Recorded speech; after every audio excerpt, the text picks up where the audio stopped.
A continuación escucharemos la palabra autorizada del maestro Víctor Manuel Chávez Caballero con el tema Mayas, Nahuas y Quechuas. Otra de sus conferencias de la serie La sabiduría oculta en América. Estas conferencias son producto de sus largos años de investigación. Dejamos a ustedes con el maestro Chávez.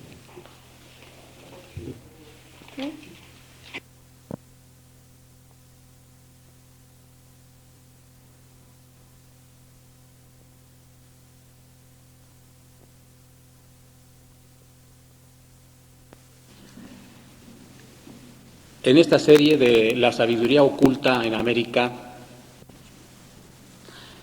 hemos venido tratando de los aspectos fundamentales de ese conocimiento oculto en todos los pueblos aborígenes de América. Hemos hecho inclusive una reseña mundial de este mismo conocimiento. La gnosis es una sabiduría perenne y universal.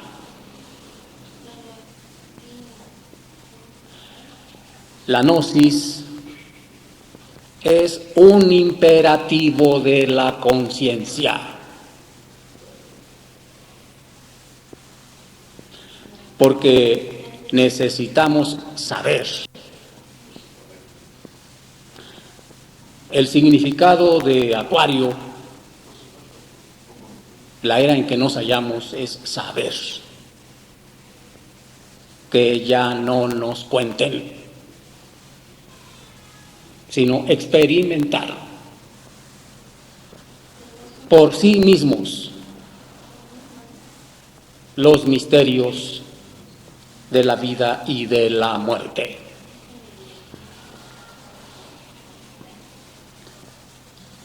La sabiduría, la gnosis, es ese conocimiento que ha sido llamado siempre ocultismo, conocimiento oculto, que no tiene nada que ver con la charlatanería andante.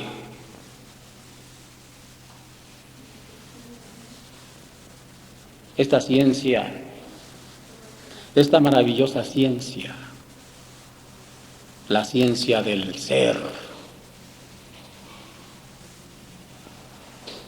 es eterna, permanente, y no desaparece nunca. A lo largo de toda la historia de la humanidad se ha dado por medio de mitos, leyendas, poemas, enigmas, parábolas. Jesús mismo dio su enseñanza en parábolas. Quiero demostrarles con esto que esa ciencia, ese conocimiento del ser,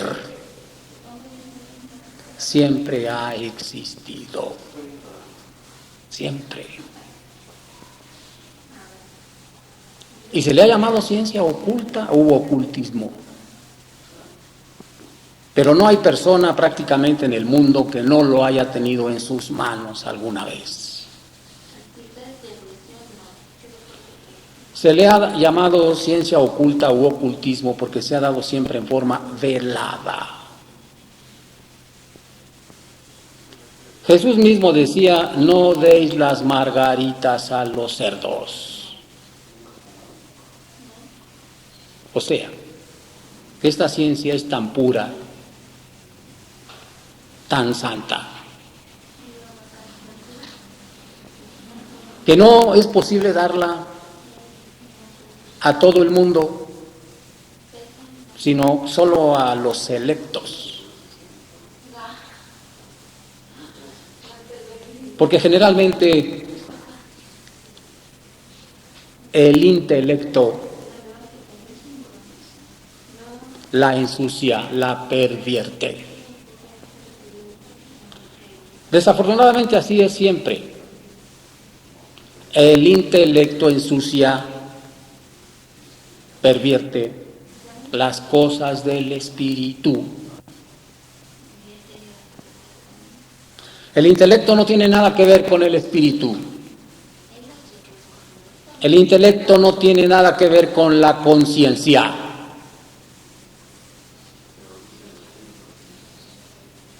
El intelecto es un instrumento que debemos usar,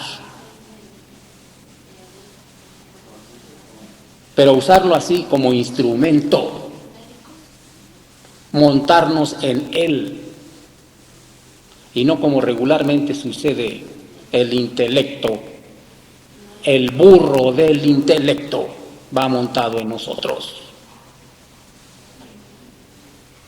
Él es el que nos maneja y no nosotros los que lo manejamos a él.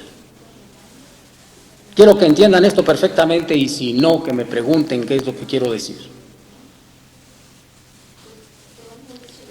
Así pues, existe esa ciencia inconmensurable, maravillosa, que es la gnosis. Y ya ha estado presente en todos los puntos de la tierra y en todas las épocas. Ha florecido maravillosamente. No hay lugar de la tierra donde no haya florecido, porque es patrimonio de la humanidad, no de un pueblo, de una raza, de una cultura o de una latitud.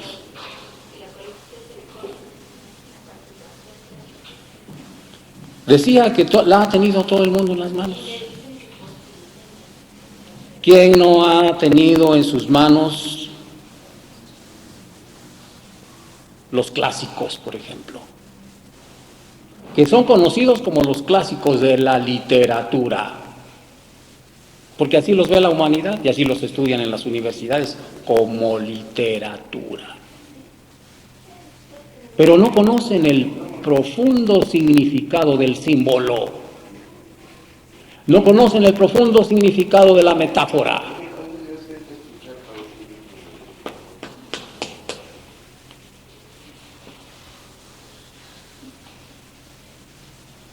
De esta manera, todo el mundo ha tenido esta ciencia, esta sabiduría en sus manos, pero nadie la ha comprendido.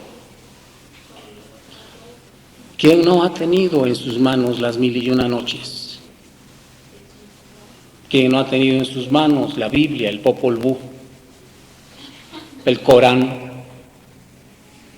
Pues bien, en todos esos, en los libros sagrados y en los libros de los clásicos y hasta en los cuentos, muchos de ellos no son cuentos, son textos de ocultismo.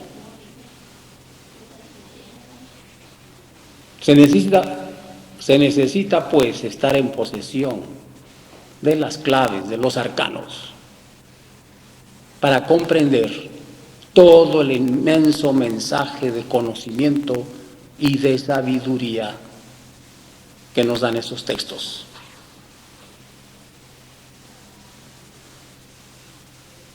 La gnosis, repetimos, como otras veces lo hemos dicho, es creadora de culturas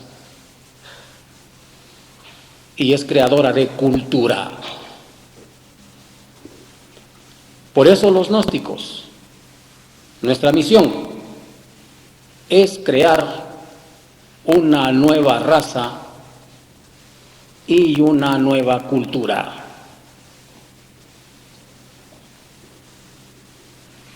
Ciertamente, si no hubiese sido por el conocimiento gnóstico, los egipcios no hubiesen llegado a las alturas que llegaron, ni los griegos, ni los persas, ni los indos, ni los tibetanos, ni los chinos, ni los japoneses, ni los nahuas, ni los mayas, ni los toltecas.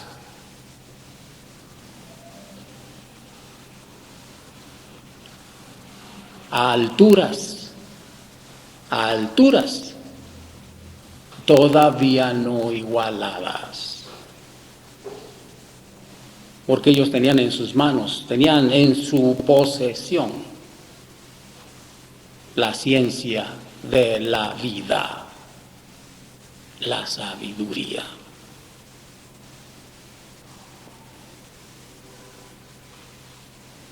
Por eso es necesario reflexionar profundamente. La gnosis nos da las claves para entender los mensajes de sabiduría de todo el mundo. De todo el mundo. Debemos entender, no está por demás repetir también, que existen dos clases de sabiduría, dos clases de ciencia. La ciencia de muerte y la ciencia de vida. Y brevemente lo vamos a decir. La ciencia de muerte es la que hoy por hoy impera en todas las latitudes, la que contamina, la que envenena los aires, las aguas, la tierra, todo, la que nos conduce fatalmente a la aniquilación, a la destrucción. No es, pues, que la energía atómica sea mala o sea buena, ni es mala ni es buena, pero es mala si la utilizamos para el mal, es buena si la utilizamos para el bien. Desafortunadamente, hoy por hoy todo se utiliza para la destrucción, para el mal, por tanto todo es malo. Esa es la ciencia de muerte. La ciencia de vida, aquella que cultivaban nuestros antepasados, los valores humanos, el respeto a la vida humana, el respeto a la naturaleza, el amor a las plantas, a los peces, a los insectos, a los aires, a la naturaleza. Esa es la ciencia de vida.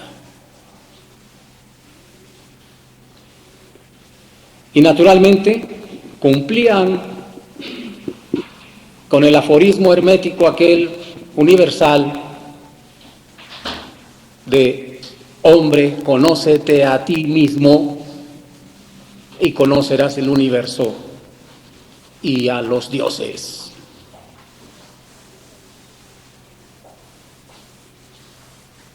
En cada ser humano late en potencia, vive en su cuerpo físico un Dios viviente. El cuerpo físico es el templo de un Dios viviente.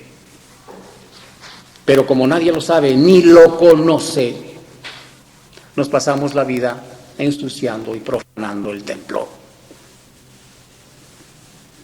Bien, sirva pues estas breves palabras como introducción al tema de hoy. Nahuas, mayas y quechuas.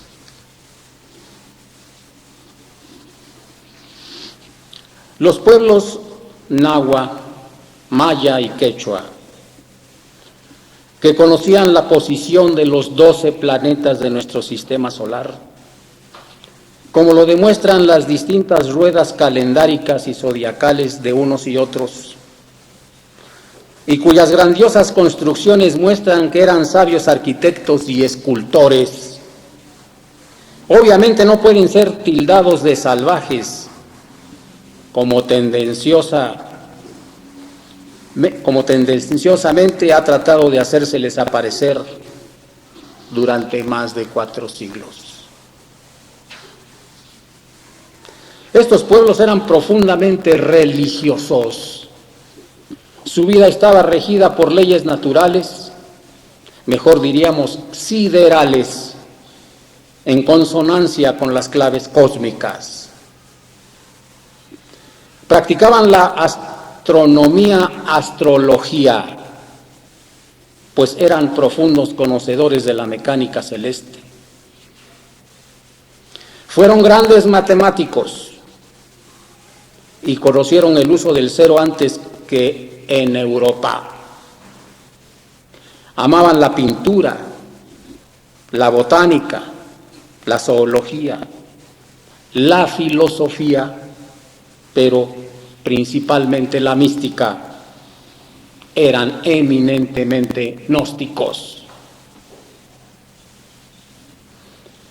Al observar las sagradas ciudades nahuas, mayas o quechuas, impresiona fuertemente su armonía, su firmeza, su monumentalidad y una evidente determinación de perennidad, de belleza y virilidad. Estos pueblos étnicamente afines, como todos los pueblos de América, estuvieron en estrecha relación no solo cultural, sino hasta comercial. Cuando uno recorre en avión las enormes distancias que poblaban, no puede menos que llenarse de estupor y maravillarse de que extendieran su influencia hasta tan lejanas latitudes, atravesando altísimas y fragorosas cordilleras, profundos desfiladeros, caudalosos ríos, tupidas selvas llenas de fieras y sitios casi inaccesibles. Los símbolos sagrados tienen vigencia en todos los niveles de conciencia.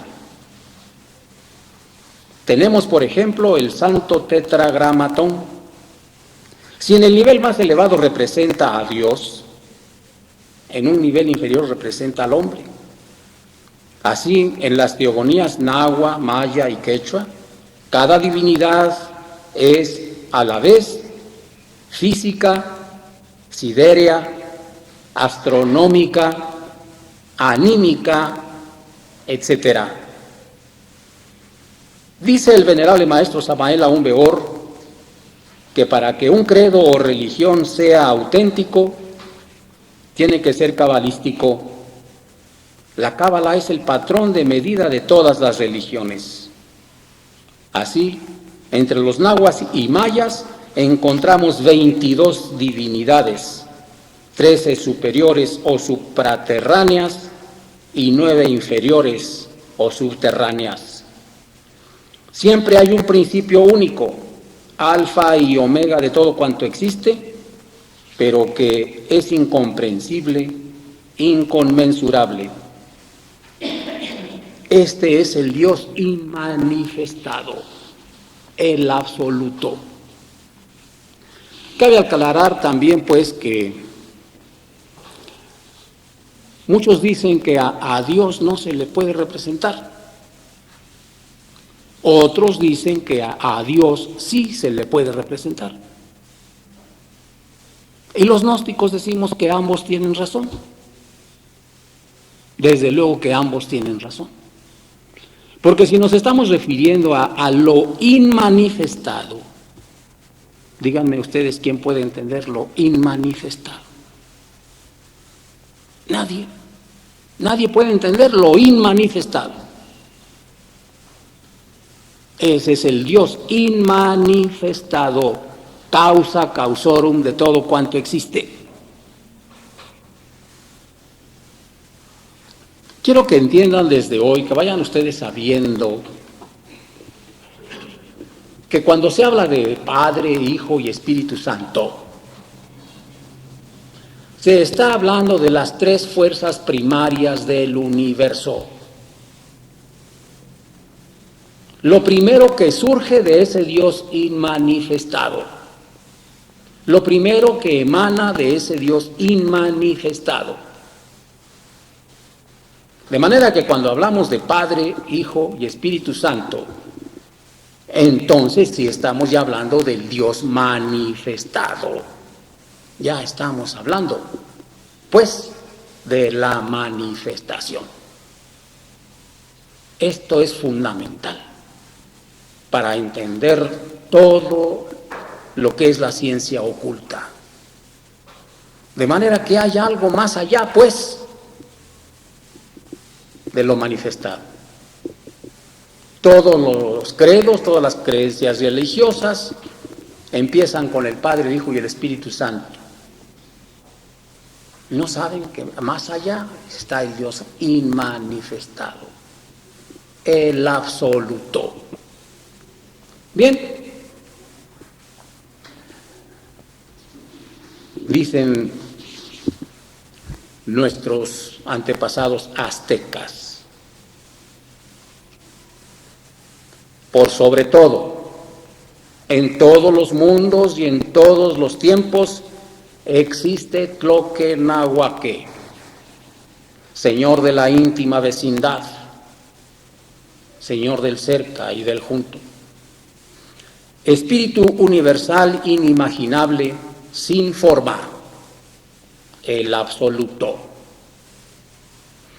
De él emana Ometecutzintli, el creador, el Señor de la dualidad, que tiene tres aspectos, siendo los otros dos Quetzalcóatl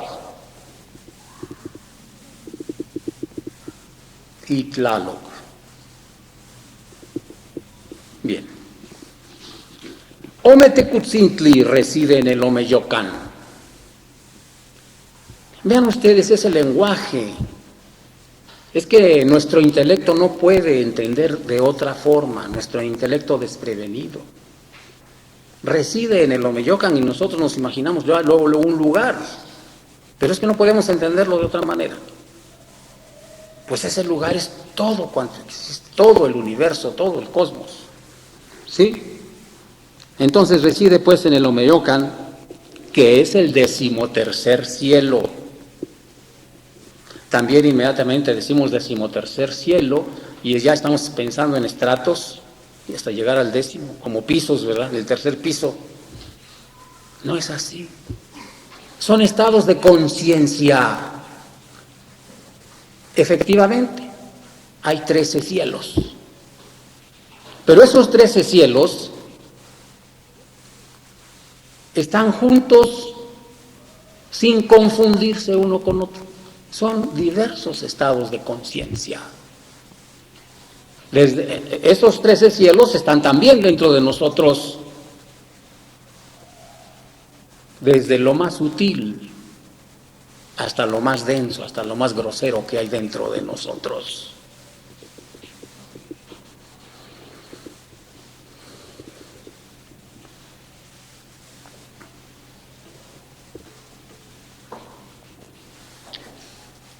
De modo que ya dijimos la primera Trinidad,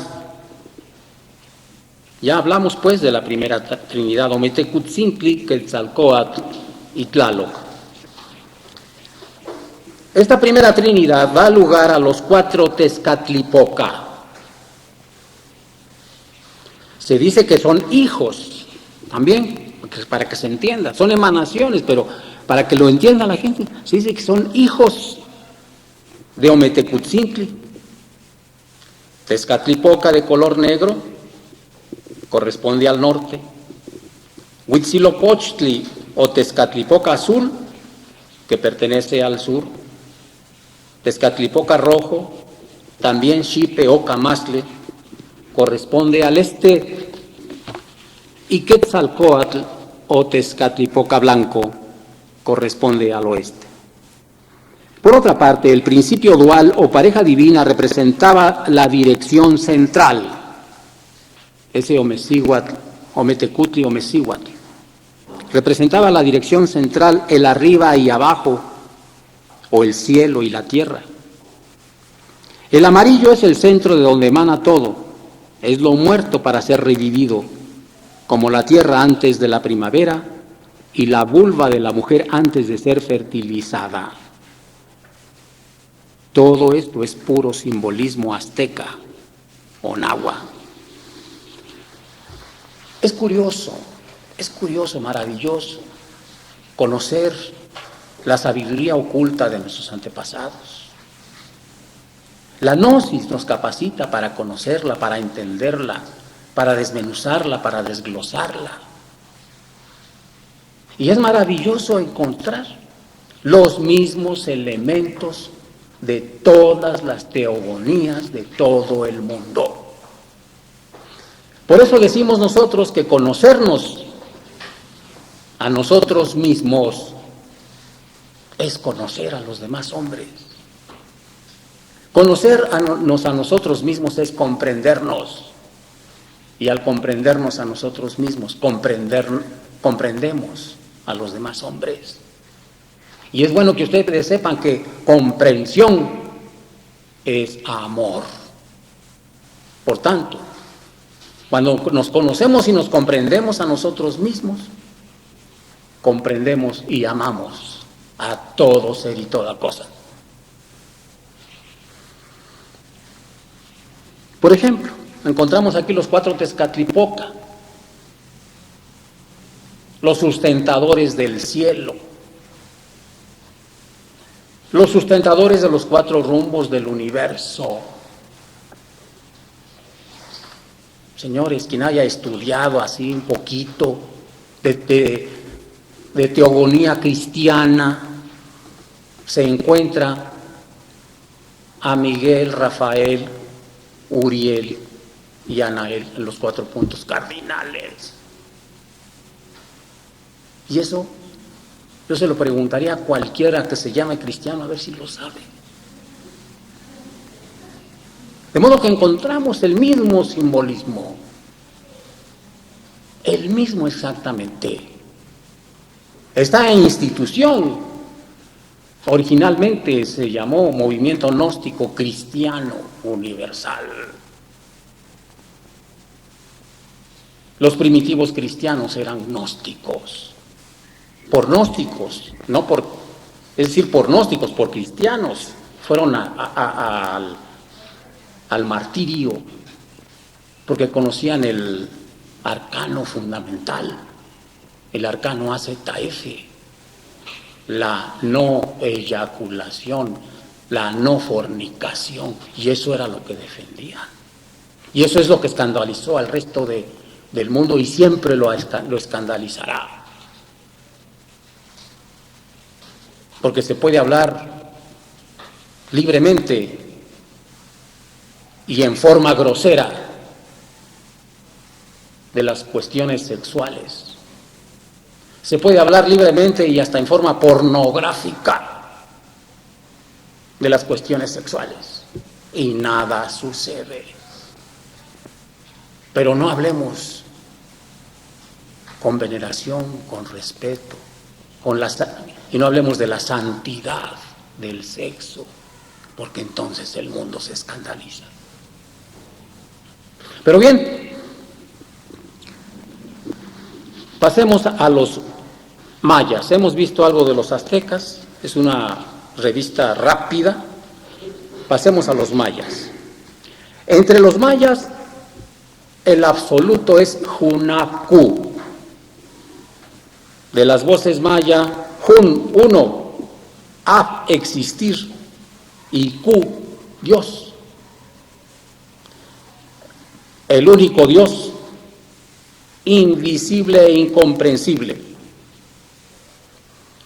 También le llaman el único dador del movimiento y la medida. No está de más señalar a ustedes que los cultos auténticos, tal como lo dice el venerable maestro Samael, deben tener el culto es decir, deben tener la helioadoración y el culto a la sagrada serpiente. Es decir, el culto al sol y el culto a la sagrada serpiente. Esa serpiente que asciende del coxis hasta el cerebro, esa serpiente de fuego, que es nuestra bendita madre Devi Kundalini. Es necesario que se sepa que hay 2 clases de serpiente.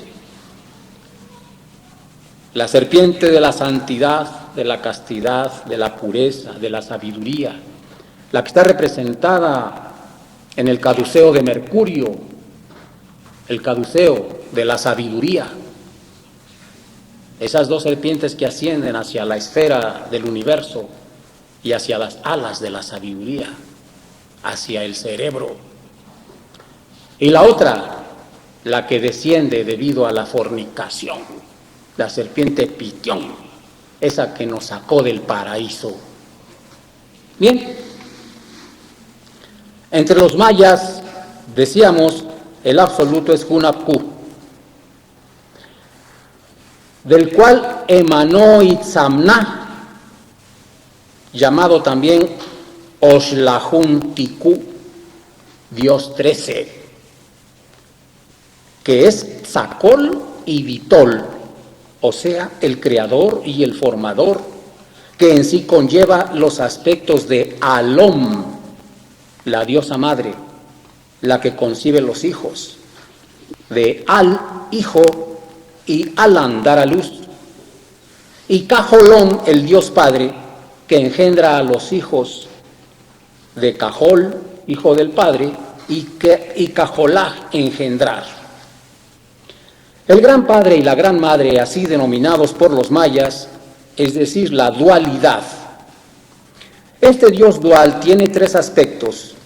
El primero es Caculja, huracán. El segundo es Chipicaculja y el tercero Rashacaculja. Estos tres son el corazón del cielo o huracán. Vienen después los cuatro chaks o bacabes.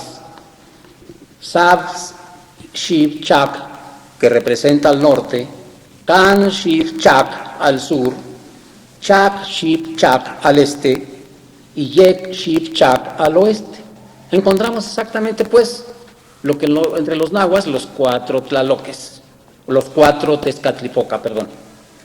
Bien, bueno, pero es bueno que aclare también, no solo encontramos los cuatro Tezcatlipocas entre los nahuas, sino también los cuatro tlaloques, y aquí nos encontramos a los cuatro chaks. Y es bueno que sepan ustedes que lo que simboliza Tlaloc entre los aztecas lo simboliza Chak entre los mayas. O sea, nosotros decimos aquí Tlaloc, que es el dios de la lluvia, y estamos diciendo una verdad muy, muy, muy relativa. Si decimos Tlaloc viene de Tlali, tierra, y Yoc de Octli, licor, y decimos licor que fecunda la tierra, ya estamos diciendo una partecita más de la verdad, pero no les hemos aclarado toda la verdad todavía. De modo que el que dice que Tlaloc es Dios de la lluvia dice una verdad, pero repito, relativa.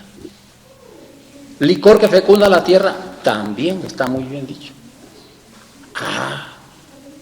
Pero si lo vemos en forma trascendente y de acuerdo con el lenguaje esoterista, porque hay que acostumbrarse a ese idioma.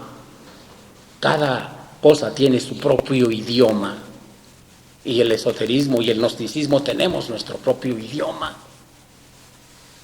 es decir, en forma trascendente.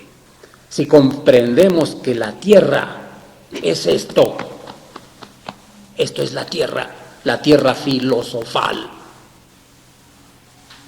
entonces tenemos que buscar dónde está Tlaloc, este Tlaloc que fecunda esta tierra.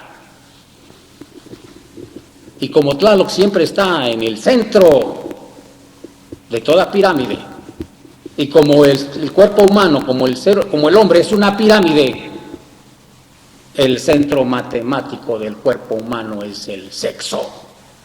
Por tanto, Tlaloc es el numen de las aguas puras de vida, el numen de la energía creadora, el numen de las aguas seminales. Esas son las que fecundan esta tierra filosofal. El secreto, ya lo hemos dicho, está en no botar esa energía, que es el producto de una síntesis trascendente efectuada dentro del organismo humano, que es un laboratorio vivo. Esa energía, como decía el venerable maestro Samael Aumbeor, fijarse bien, esa energía encerrada en la prieta dureza de la semilla, en la prieta dureza de la semilla, esa energía que hace que cuando ponemos la semilla en contacto con la tierra, con la energía magnética de la tierra, estalle la semilla, germine, brote, crezca, eche hojas, flores y frutos. Esa energía solar, es el Cristo Sol crucificado allí, sacrificado allí, para darnos vida y dárnosla en abundancia. Cuando nosotros comemos los alimentos, en el laboratorio vivo del organismo extraemos esa energía vital. Y eso es lo que nos mantiene vivos. Esa energía extraída en el laboratorio vivo del organismo va a dar a la sangre. Lo mejor de la sangre arterial, ¿en qué se convierte? Se convierte en la simiente humana, la que puede procrear, transmitir y dar vida a un nuevo ser. He ahí, en pocas palabras, en sencillas palabras, develado un misterio maravilloso, fabuloso. Pues ese es Tlaloc, ese es Chac. Bien.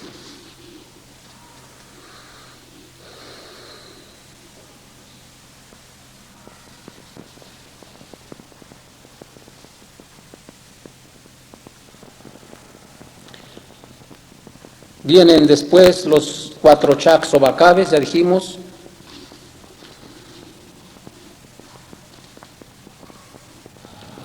Que también son llamados Chac Bacab, Ek Bacab, Sac Bacab y Can Bacab, o sea, los 4 Bacabes.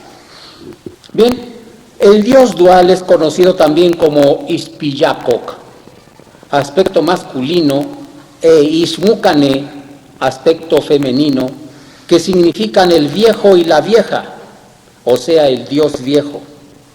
De esta manera tenemos un principio uterino, el espacio abstracto absoluto, la gran madre, el gran vientre donde tiene lugar toda manifestación, y el gran Padre cósmico común que emanan directamente del absoluto. Es necesario que explique estas cosas. Todo el mundo, desde la remota antigüedad, le rinde culto a la divina diosa madre, a la Virgen, a Astarte, a Selene, en fin, tantos nombres que ha tenido, a Ishtar en Babilonia. Y hay oraciones dirigidas a Ishtar que son idénticas, por ejemplo, a la letanía que hoy se dirige a la Virgen María, es idéntica a Ishtar en Mesopotamia. Pues bien, ¿quién es esta divina madre? ¿Quién es esta divina madre? Decía. Todos ustedes la han visto en los altares, con su manto de estrellas. ¿Qué nos está indicando eso? ¿Qué es el espacio abstracto absoluto? Es el cosmos estrellado. Ese es la divina madre, ese es la Virgen. Eso es lo que representa el manto de estrellas. Como dice el venerable maestro Samael, es el gran vientre donde todo se gesta, donde toda manifestación tiene su lugar. El gran Padre cósmico común fecunda ese vientre y da lugar a todo cuanto existe. Por tanto, el espacio, el cosmos, es la Divina Madre. Y nosotros vemos con indiferencia el cosmos y pensamos que es algo insustancial, porque estamos esclavizados en la forma. Somos incapaces de comprender algo inteligente, consciente, sapiente, omnipresente, omnipenetrante, que no tenga forma. Porque nosotros tenemos forma, pero no nos damos cuenta que dentro de esta forma sirve de vehículo a otras energías más sutiles, y que de hecho esta forma no es sino energía, es energía condensada, cristalizada, pero es energía. Es decir, es la forma, lo más denso de la energía. Espero que me estén comprendiendo, y si no, que me hagan el favor de preguntarme. Lo que quiero decir es que esa entidad, espacio, es inteligente, sapiente, omnipresente e omnisciente. Es decir, incluso a voluntad, de alguna forma, un día se nos puede presentar. Y no es más que la Divina Madre Espacio. No se habla de tantas apariciones de la Virgen, pues son formas que toma ese espacio sagrado absoluto, esa conciencia universal y cósmica, para que alguna persona pueda percibirla.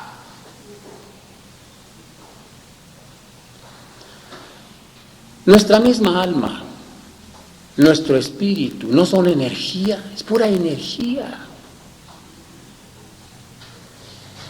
Cuando fallecemos, esto se va a la quema, pero algo queda, algo queda. Bien, pues queda esa conciencia, esa energía. También comprender estas cosas nos servirá más adelante mucho, en grandísima forma. Bien.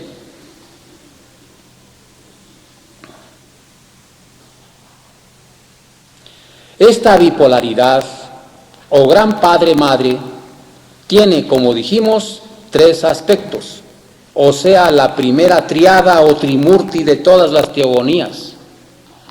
Por ejemplo, entre los hindúes, Brahma, Vishnu, Shiva, o Padre, Hijo y Espíritu Santo, lo que nos manifiesta pues la universalidad del conocimiento oculto.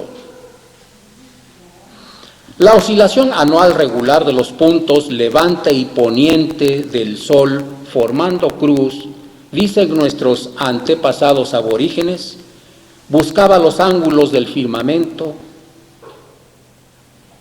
medíalo, puesto que allí hay cuadradas las medidas y establecidos los puntos de lo que hay en el cielo y en la tierra.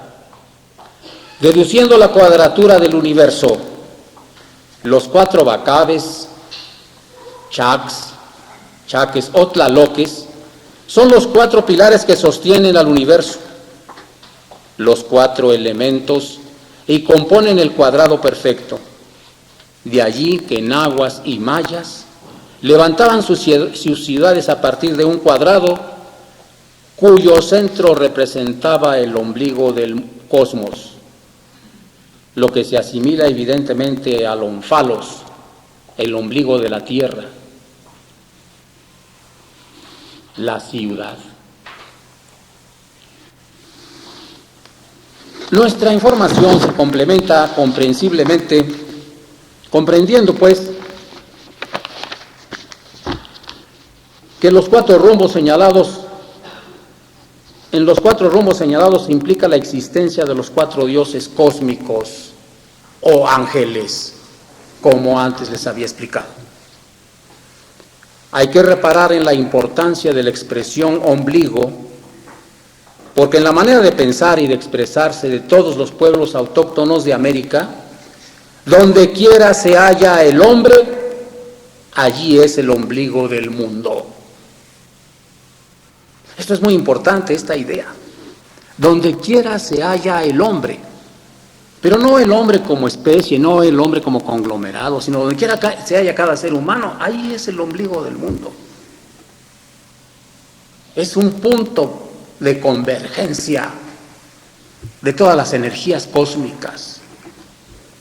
Esas energías que residen en nosotros en forma han dado lugar a galaxias, sistemas solares, planetas, hombres y dioses. Y esas mismas energías, repito, en forma microcósmica, están dentro de nosotros. Por eso se habla del macrocosmos como se habla del microcosmos hombre. Verdaderamente es tal, pues, nuestra necedad, nuestra ignorancia, que no nos damos cuenta quiénes somos. Y vivimos una vida mecánica, inconsciente, moviéndonos a impulso de influencias exteriores, de motivaciones exteriores completamente. Total, somos manejados por fuerzas externas. No, y cuando alguien nos quiere ordenar, nos rebelamos, ¿no? Pues como si nosotros nos manejamos, nadie nos manda, nadie nos gobierna, y no nos damos cuenta que somos marionetas, que somos como títeres manejados inconscientemente por influencias externas. O sea, no tenemos ese autocontrol, no gobernamos ni nuestra mente. ¿Por qué? No pensamos lo que queremos, sino lo que la mente quiere. Es decir, no nos hemos enseñado a manejar conscientemente nuestras propias potencialidades. Bien.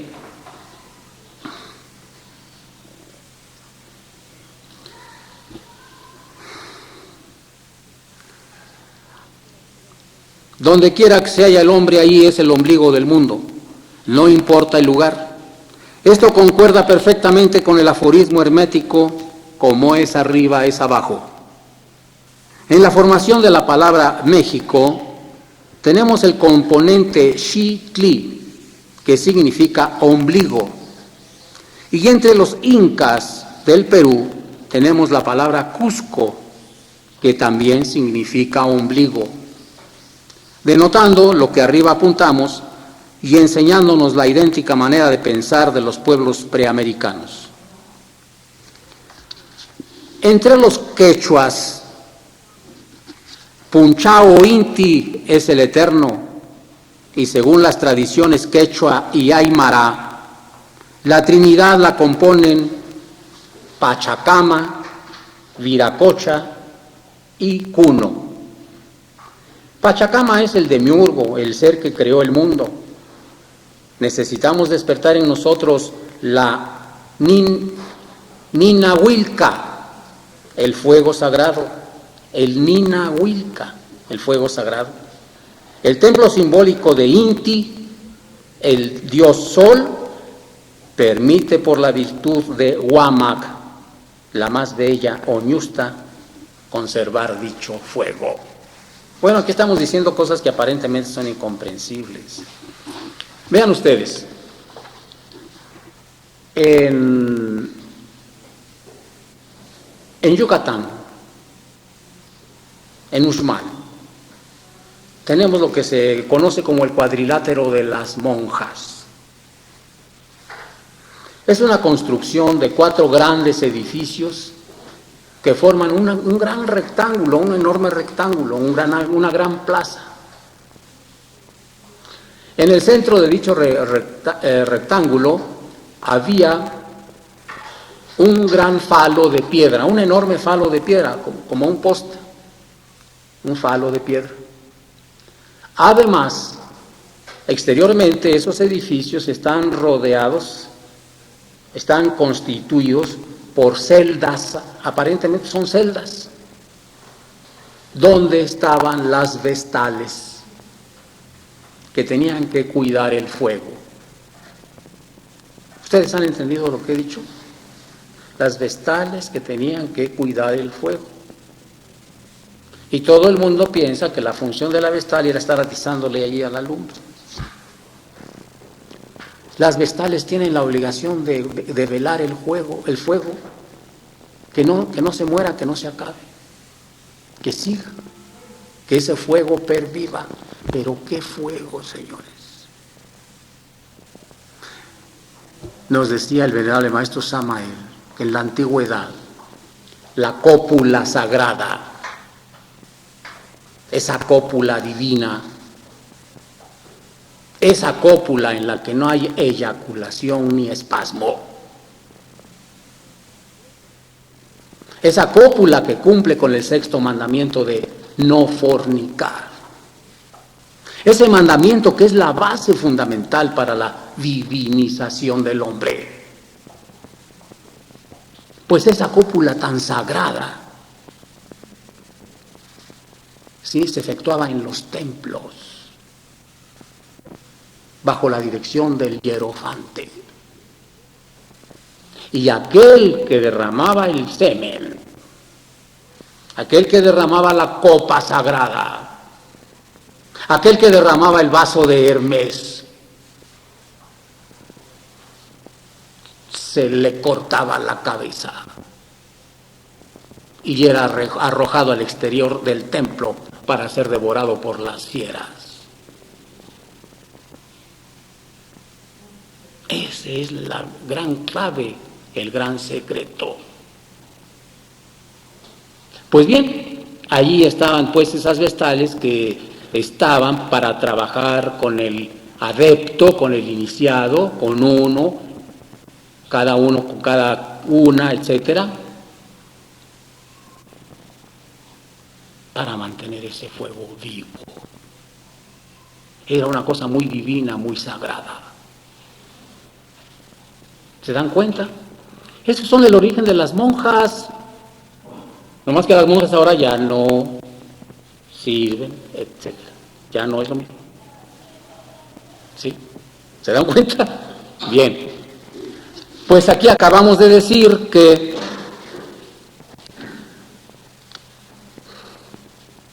¿qué fue lo que dijimos? Que la ñusta, ¿verdad? Sí, exactamente. La virtud de Huamac, la más bella, o ñusta, conservar dicho fuego. Es decir, estas damas, estas vestales del templo, entre los incas las llamaban ñustas, era la ñusta. ¿Me explico ahora? Eran las ñustas. A cada una se le llamaba ñusta. Y estaban para eso. El adepto que no tenía dama con quien trabajar, el templo le proporcionaba una. Y constituía un matrimonio perfecto y a trabajar se ha dicho. Esa era la función, pues, de la vestal del templo, mantener el fuego sagrado. Sin obstáculo, pues, de que simbólicamente también atizaran allá la luna. Sí, pero lo fundamental era lo otro. Bien. La sagrada gnosis, como un funcionalismo de la conciencia, ha estado presente siempre en el mundo, en el universo y en el cosmos infinito.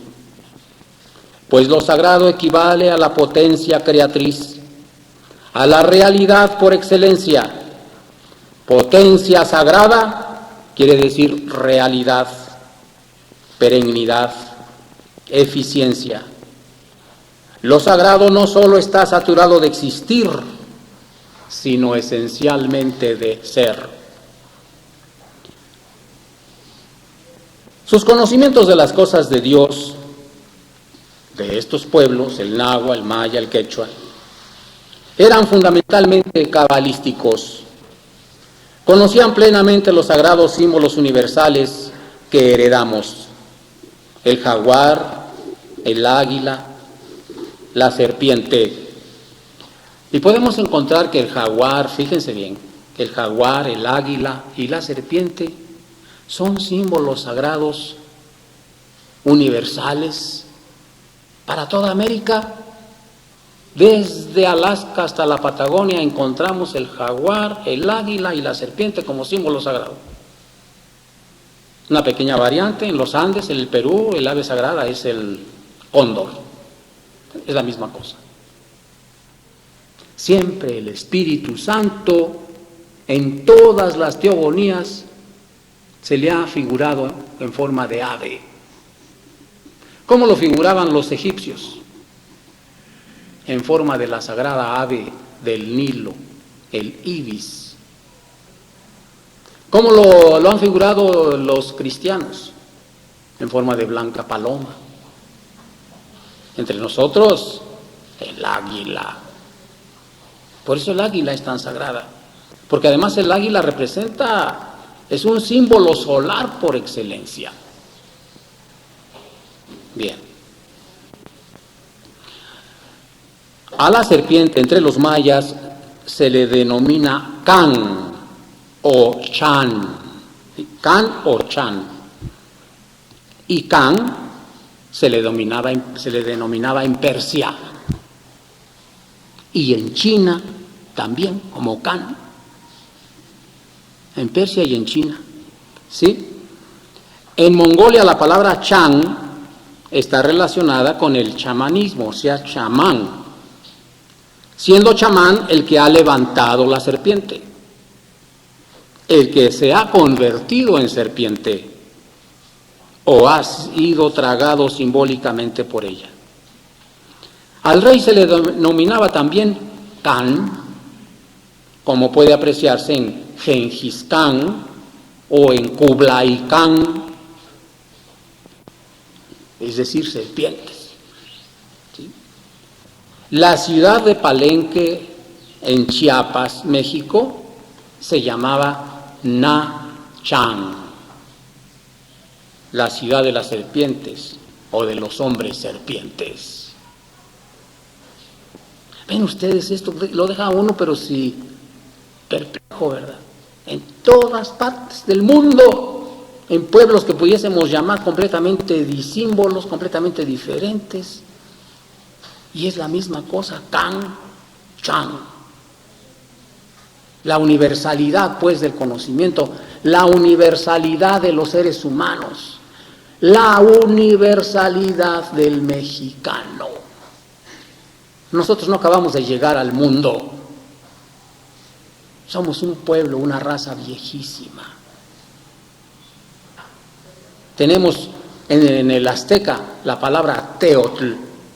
¿Y quién no identifica en la palabra teotl al teos, deus, zeus? El teos latino, Dios. ¿Quién enseñó a quién? ¿Sí? Bien. La serpiente era el símbolo más sagrado entre los druidas. Entre los druidas. En la India se representaba a Vishnu coronado por una serpiente de 7 cabezas. Entre los aztecas tenemos un monolito que representa a un hombre decapitado con 7 serpientes que brotan del cuello. ¿Quién no lo ha visto? En el Museo Nacional de Antropología. El que no lo ha visto, yo lo llevo a ver. Y no solo con 7 serpientes que brotan de su cuello, sino con un falo bien erecto. Los faraones egipcios portaban el sagrado símbolo serpentino sobre sus tiaras. Por todas partes vemos este sagrado símbolo, así en el Tíbet como en la India o entre los navajos de Norteamérica.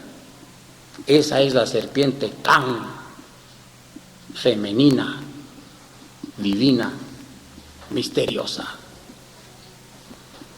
Además de la serpiente, nahuas, mayas y quechuas y todos los pueblos autóctonos de América usaron signos geométricos muy importantes. El Tao, de donde viene la letra T, la cruz, a veces foliada, la suástica, el triángulo, la pirámide truncada, que vista desde las alturas es también una cruz que representa al hombre y a Dios. También el círculo fue usado maravillosamente. Es importantísimo darse cuenta de que en las grandiosas construcciones nahuas y mayas hay una o varias plazas básicamente cuadradas, orientadas a los 4 puntos cardinales, con un adoratorio en su centro matemático que simboliza el santo lugar, la quinta dimensión, el arriba y el abajo, el quinto elemento, etc. Estas plazas, como las pirámides, eran en un aspecto templos abiertos donde el sol tenía que brillar por fuerza, así como la luna y su séquito estelar durante la noche, sin perjuicio del templo interior vigente y actuante que todavía existe en cada uno de los 12,000 grandiosos centros ceremoniales y ritualísticos de Mesoamérica. Esta conferencia me fue editada en esta revistita hace algún tiempo y hoy se las hemos dado a conocer, pero además, por algo muy importante que ahora voy a hacer presente a ustedes. Ustedes han oído del hallazgo que hizo el ingeniero Arochi de las famosas 7 curvas que se presentan en cierta fecha en la pirámide de Chichén Itzá y que por tanto le llaman pirámide de Kukulcán, porque ahí la escalinata refleja a determinada hora y en determinada fecha la serpiente, que va a dar precisamente a una cabeza de serpiente en la base de la pirámide. Pero unos hermanos gnósticos hicieron una investigación profunda y han encontrado no nada más eso, sino que en otra fecha, en lugar de descender la serpiente, asciende hacia otra cabeza que está en la cúspide. ¿Sí?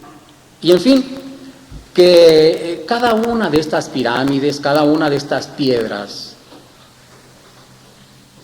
son piedras solares que en distintas épocas del año reflejan diversas sombras, señalando pues diversas fechas. Ese es el hallazgo que han hecho nuestros hermanos gnósticos allá en Yucatán. Nosotros, cuando fuimos al Perú, tuvimos la oportunidad de ver 2 ejemplares en 2 zonas arqueológicas diferentes de lo que ellos llaman el Intihuatana. Intihuatana. Inti es sol, Huatana amarrado. Sol amarrado. Y un Intihuatana es una piedra, pues, más o menos de la altura de esta mesa, ¿sí? Más cuadrada, pero que tiene talladas diferentes caras, pequeñas, no caras humanas, ¿no? Sino fases, la piedra, diferentes fases, algunas pequeñas, unas más grandes, pero así todas en el alrededor de la piedra. Inclusive le dan una forma irregular, una forma extraña a la piedra esta. Le llaman Intihuatana, o sea, sol amarrado. Es un monumento maravilloso cada una de esas piedras. Porque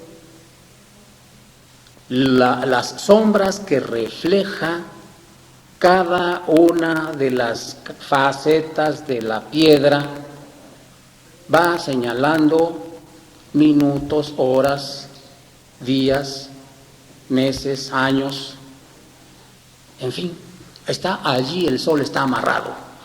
¿Entienden ahora por qué le dicen así? El Intihuatana. También tuvimos oportunidad de ver una especie de zodiaco en la tierra, en una loma, también hecho de piedras. Bien, pues les digo todo esto porque se han hecho diversos hallazgos y principalmente sobre esta pirámide que nos interesa, de la cual estamos hablando ahora, la pirámide originalmente conocida como el Castillo y que ahora se conoce como la pirámide de Kukulcán. Y les hablaba yo del hallazgo hecho por el ingeniero Arochi y de la investigación de nuestros hermanos gnósticos. Pero nadie ha hablado del hallazgo, únicamente, claro, mi persona, porque yo fui el que hice el hallazgo. ¿Sí? Miren ustedes, en la pirámide, la cúspide de la pirámide de Chichén Itzá, antes conocida como el Castillo y ahora como pirámide de Kukulcán, existe un adoratorio que parece una gran habitación, ¿verdad? Con muros intermedios. Pero ¿qué pasa? Que el que habla llegó allí a ese adoratorio, se metió por una puertecilla, salió por otra, se metió, le dio la vuelta, salió por otra, y había una cosa terrible que me chocaba. ¿Cómo es posible esto? ¿Para qué es? ¿Por qué es? ¿Por qué los muros? ¿Sí? Aquello ni es habitación, ni son corredores, ni tienen un propósito práctico absolutamente. Y yo entraba y salía y volvía a entrar y volvía a salir, y nada, que no le daba. Y bueno, esto debe tener un propósito, debe tenerlo, porque no es posible construir una habitación con estas divisiones, con estos muros. No es posible, no tiene objeto, no tiene propósito. Definitivamente esto es otra cosa. Hasta que vi esta proyección.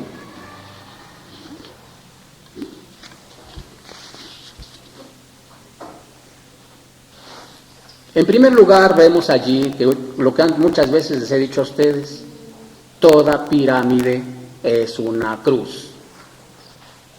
El cuerpo humano es una cruz. El cuerpo humano es una pirámide, simbólicamente. El centro del cuerpo humano es el sexo. Obviamente allí está Tlaloc, el numen de las aguas puras de vida. Y cuando yo vi esta proyección, identifiqué a Chac. Ahí está Chac, en el centro de la pirámide. ¿Qué me hizo comprender esto? Que en el centro de las pirámides de Teotihuacán y en todo el centro de las pirámides mexicanas está Tlaloc. De modo que este es Tlaloc, que este es Chac, el que está en el centro de esa pirámide.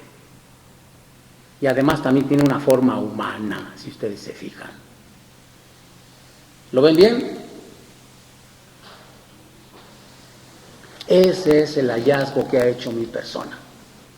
Un hallazgo que no ha sido difundido. ¿Sí? Que en el centro de toda pirámide está Tlaloc. En el centro de toda pirámide está Chac. Eso lo hemos podido vivenciar, lo hemos podido ver, lo hemos podido demostrar. Y así lo declaramos en este artículo que hemos dado a conocer hoy a ustedes. ¿Lo pueden ver bien? O se los paso para que lo vean. Pueden pasar.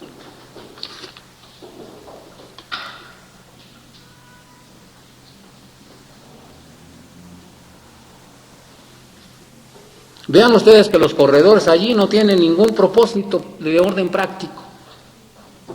No son para funcionar como habitación, de ninguna manera. Es un adoratorio, es un templo. Pero es un templo dedicado a Chac, es un templo dedicado a Tlaloc.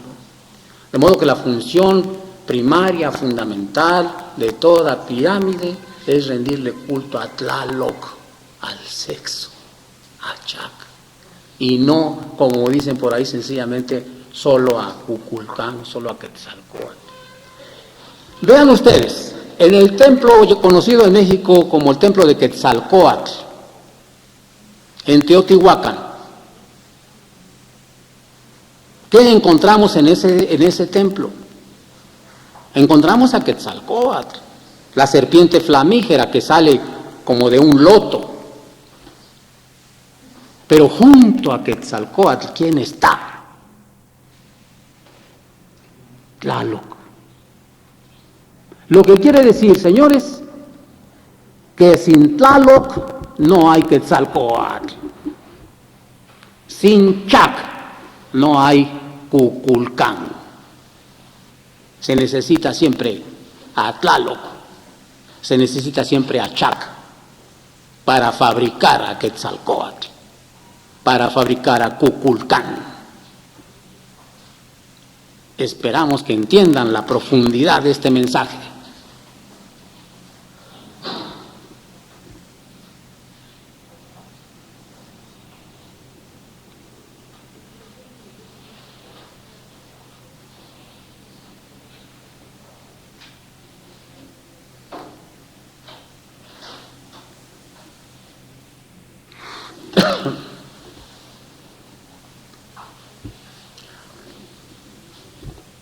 Pueden preguntar, pueden comentar, agregar con entera libertad, lo que ustedes gusten.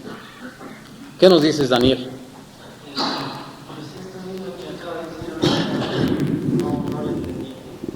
¿No lo entendiste? ¿Qué es lo que no entendiste? Que sin Tlaloc no hay Quetzalcóatl. Quetzalcóatl es el mismo Cristo que debe nacer en nuestro corazón. Pero no nace si antes tú no trabajas con Tlaloc. El Cristo no nace en tu corazón si antes no trabajas con la fuerza del Espíritu Santo. ¿Dónde está esa fuerza del Espíritu Santo? En las glándulas sexuales. Si en lugar de reabsorber esa energía, en lugar de botarla, ¿sí? Si no la reabsorbes, te anonadas, te destruyes, te conviertes en un demonio. En cambio, cumpliendo con santidad, con la castidad científica, te reconstruyes, edificas tu templo y puedes dar, y te purificas y puede nacer entonces en tu corazón el Cristo. Por tanto, si no trabajas con la fuerza del Espíritu Santo, en tu corazón no nacerá el Cristo. Lo que equivale a decir, si no trabajas con Tlaloc, en tu corazón no nacerá Quetzalcóatl. Si no trabajas con Chac, en tu corazón no nacerá Kukulcán. Y te estoy diciendo lo mismo en tres formas distintas. Ahora sí ya entendiste. Sí, ¿cómo? La pirámide de la luna, también está Tlaloc. Obviamente no. Allí el culto es a la Divina Madre. Aunque generalmente todas las pirámides redondas son dedicadas a la Divina Madre.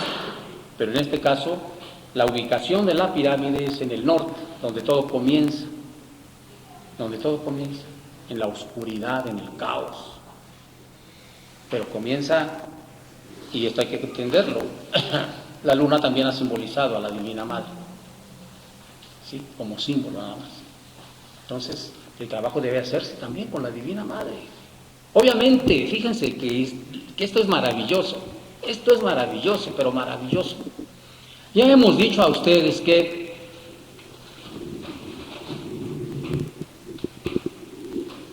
el Dios manifestado, ¿quién me dice ¿De qué forma se le llama al Dios manifestado?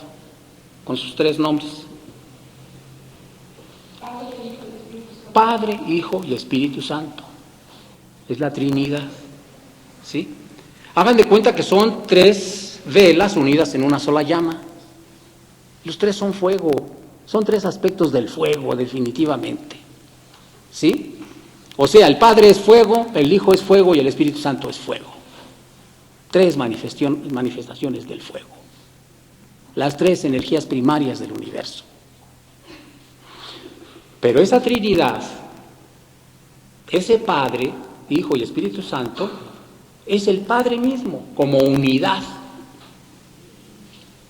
Esa Trinidad es el Padre mismo como unidad. ¿Ya me entendieron?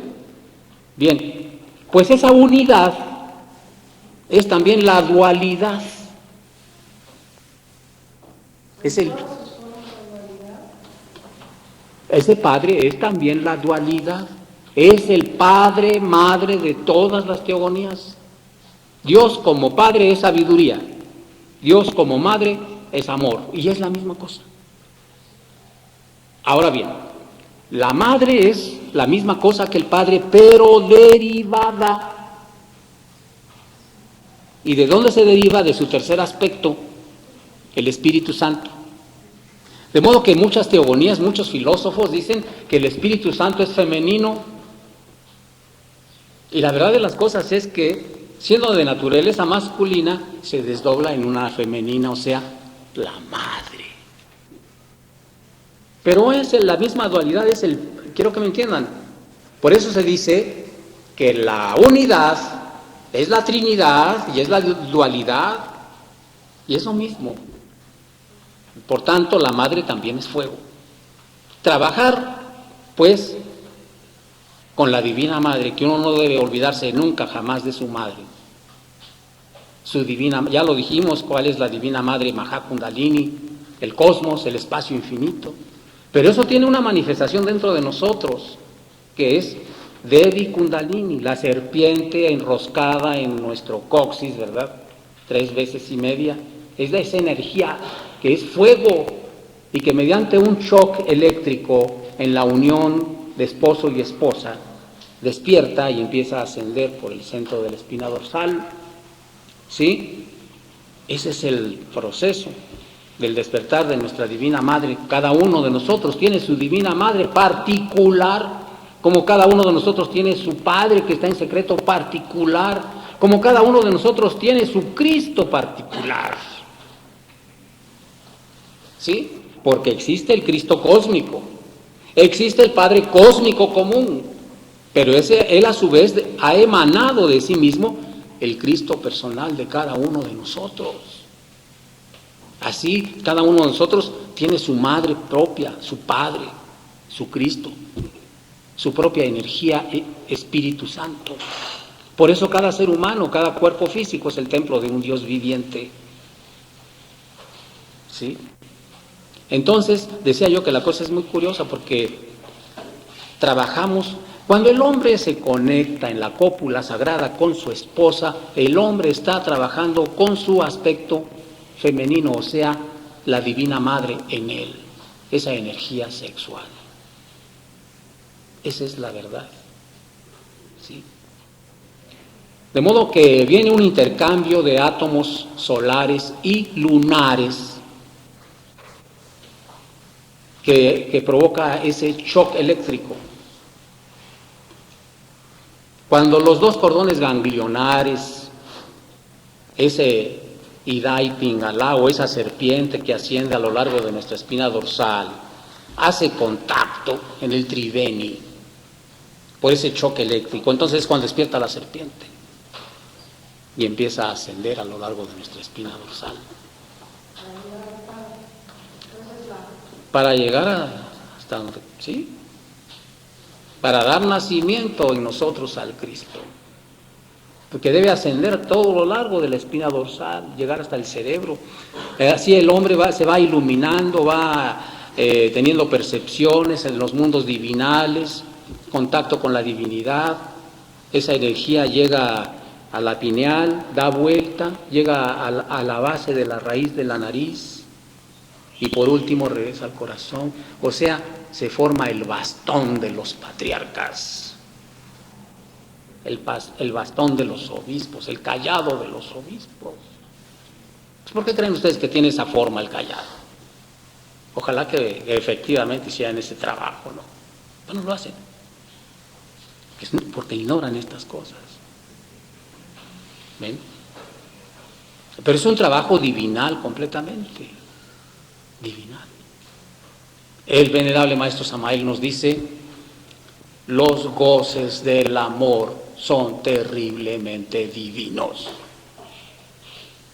Pero solo debe ser realizado esto entre matrimonios perfectamente constituidos. Porque este conocimiento, esta información, no es para pervertir, no es para andar practicando con Juana, Sutana, etc. No. Sino con una dama y un caballero. Una dama para un caballero para una dama. ¿Quedó claro? Mi revistita, por favor. Que regrese a su punto de partida original.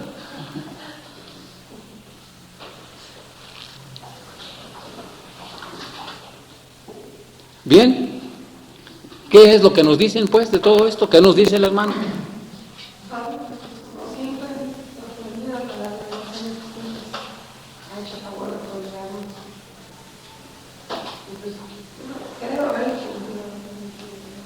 Esto es la plenitud, es la belleza, es la felicidad, es la pureza, es la santidad. De modo que la santidad no es una pose pietista de falsa santurronería, ¿verdad? No, la santidad es algo dinámico, algo que lleva a los hechos, a la práctica, a practicarla. Tampoco es la abstinencia, sino al contrario, es la práctica, cumpliendo el sexto mandamiento nada más. Es decir, cumpliéndolos todos, ¿sí? Pero el fundamental. ¿Queréis pues la plenitud, la santidad dinámica, la belleza, la fortaleza, la sabiduría? Practicad el gran arcano. Y punto. Gracias. ¿Qué nos dice ahora la hermanita?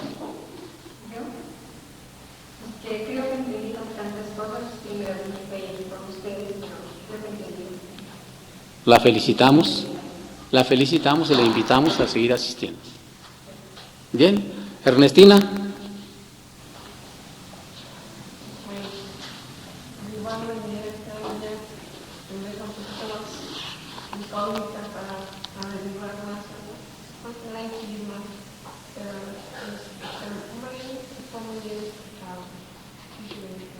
Bien. ¿Qué nos dices tú? Tenía algunas dudas, pero conforme fueron preguntando otros hermanos, se me fueron aclarando y pues me parece increíble así todo. Y creo que una vez más se demuestra que todo el conocimiento, todo está dentro del hombre, ¿no? Dentro de cada uno de nosotros. Así es. Y ciertamente, mis queridos hermanos, ciertamente, se los digo con toda sinceridad, queréis la santidad, la pureza, la fuerza, la virtud, la belleza, la sabiduría, práctica del gran arcano. Eso nos coloca en el camino de hablar con las jerarquías divinas, platicar con ellas. Ese es el verdadero fundamento de la existencia. la única explicación del propósito fundamental de la existencia. Lo único maravilloso y fabuloso por lo que hemos venido aquí. Cosas maravillosas, cosas grandes, iréis aprendiendo cada vez. Un día llegará en que veáis el mensaje superlativo del Cristo, donde sus propios apóstoles le preguntan: Maestro, ¿y el pecador que ha hecho esto y esto otro y lo demás allá? Y de pronto encuentra los misterios de la sabiduría y no se corrige. ¿Qué pasa con él? Y Jesús le contesta: y el que encuentra los misterios del sexo y se corrige y hace esto, ¿qué pasa con él? Y le contesta Jesús: todo eso ustedes lo verán, es maravilloso verdaderamente el camino, el sendero que hemos hallado, que hemos encontrado, y que pedimos a Dios, a nuestro Dios interno, que no permita que jamás lo olvidemos. ¿Qué nos dices tú? Pues que cada vez que viene el hombre me doy cuenta que no sé nada. Sí, no sé, cada vez que voy cantando más, me doy cuenta que me falta mucho para aprender. Y pues, sí. Perfecto, perfecto. ¿Qué nos dices? La otra vez por ahí venía en un libro que decía que con la cabra y las cuñas no miraba. Ahora ya comprendí un poco más porque decía eso. Todo lo que nos dijeron con la cabra y luego lo que nos dijo que la serpiente. Así es. Definitivamente.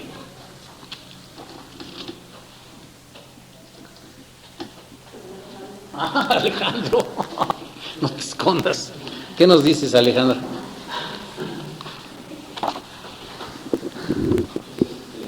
A veces damos cuenta que hemos sido dejar abortados para encontrar la sabiduría. En los principios, en la gnosis, bueno, en principio la gnosis no comprendemos, viendo algunos libros de los que tratan de inclusión al esoterismo, aunque no estamos, pensaba yo, se hablaba de ti, se hablaba de pues yo pensaba que para tener toda esa sabiduría, pues solamente dejando aquí, afortunadamente encontré la razón del cual, y luego ya pues, la sabiduría como les digo, que pensar positiva, obviamente posible, y en la Así es. La felicidad la tenemos aquí, hermanos. Aquí está. Os hemos indicado cómo hallarla dentro de vosotros. La plenitud. Entrar en contacto con los niveles divinales. Conocernos verdaderamente. Conocer nuestro real ser. Es maravilloso. Yo les puedo decir que conozco a mi real ser, que sé cómo se llama y que eso es maravilloso, que es maravilloso. En realidad, el ser divinal de cada uno de ustedes es una cosa bellísima y portentosa. Y puedo decirles a ustedes que mi persona, fíjense bien, mi persona, ante mi real ser, soy una hormiga. Sin embargo, Él es mi Padre. ¿Qué nos dices, Juanito? Bueno, los monumentos y las pirámides que dejaron nuestros antepasados En un principio se presenta como un enigma, un acertijo, pero se está revelando, o lo está revelando usted para el conocimiento de todos. Nuestros antepasados eran muy inteligentes porque dejaron plasmados y las enseñanzas están a la luz del sol. Así es. Y bendito sea que se les haya ocurrido grabarlo en piedra, porque ni los siglos la han destruido. Desde hace más de 400 años, una fuerza tenebrosa ha querido destruir la sagrada sabiduría azteca. Ha querido aniquilarla. Esa fue la consigna que trajo el europeo. Y de hecho destruyó muchas grandes obras, muchos monumentos, muchos libros, muchos códices, por millares. Juan de Zumárraga se pasó semanas quemando códices aztecas, semanas. Y Landa, en Yucatán, se pasó semanas quemando códices mayas. Nuestros templos los dilapidaron, los destruyeron. Y sin embargo, vean ustedes, la sabiduría de nuestros antepasados no perece. Hace un momento, con lágrimas en los ojos, comentaba que cuánto había sufrido por llegar a conocer